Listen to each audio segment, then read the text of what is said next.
How are you learning to better balance service and self in how you live your life? I think when my wife got pregnant and we knew we were expecting a kid, I really had to take a balance in being a little bit selfish in my own life. I do everything for my company, and I do everything for, my family and friends in terms of I put everybody else first. Yet I sometimes look like a very selfish person because I'm the CEO and I get to do this or do that, or, it looks like Mike gets to do whatever he wants, and in reality, I don't. I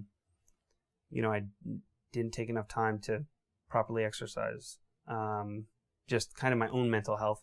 Every night that you want to go home and have dinner with your wife and eat healthy, and the next thing you know, client's like, I'm in town for the first time, let's go to this big steak joint and eat and drink all night, and you have to do that. You like doing that, but yet you have to do that. Or, oh, you were going to work out in the morning, and that kind of, well, hey, look, there's a problem happening in London, so we want you in the call at 7 a.m. You do that.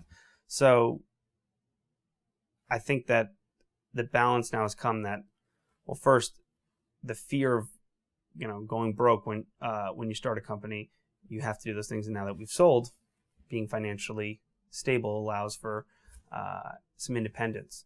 And I did things like get a trainer. Like, that was the gift to myself.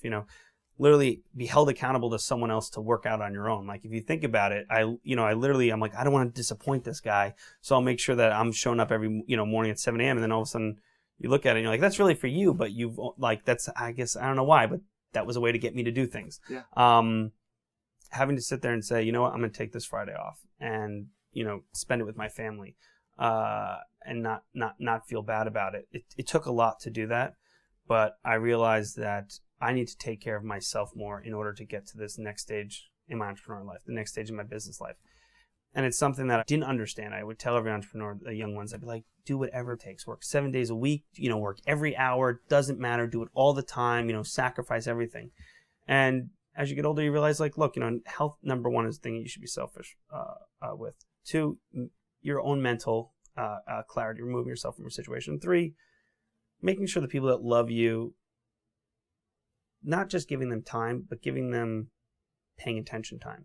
Because you can just physically sit there and you're running numbers in your head of your business, or you're thinking of your next thing, but actually giving them time. So putting yourself in a situation where you kind of have to focus on something together. That's not always a trip to the beach, because every time I went on a vacation like that, I was always on the phone anyway.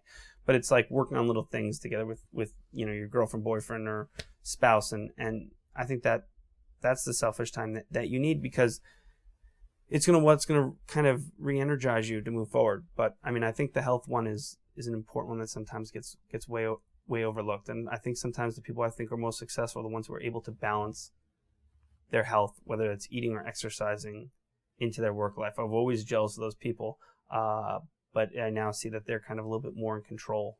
And it shouldn't be looked at as something you can sacrifice. Well, I won't go to the gym today, or do this because I have to do it for business. Those should just be mandatory things that you do. If you look at it that way, I think in the long run, it'll be better for you.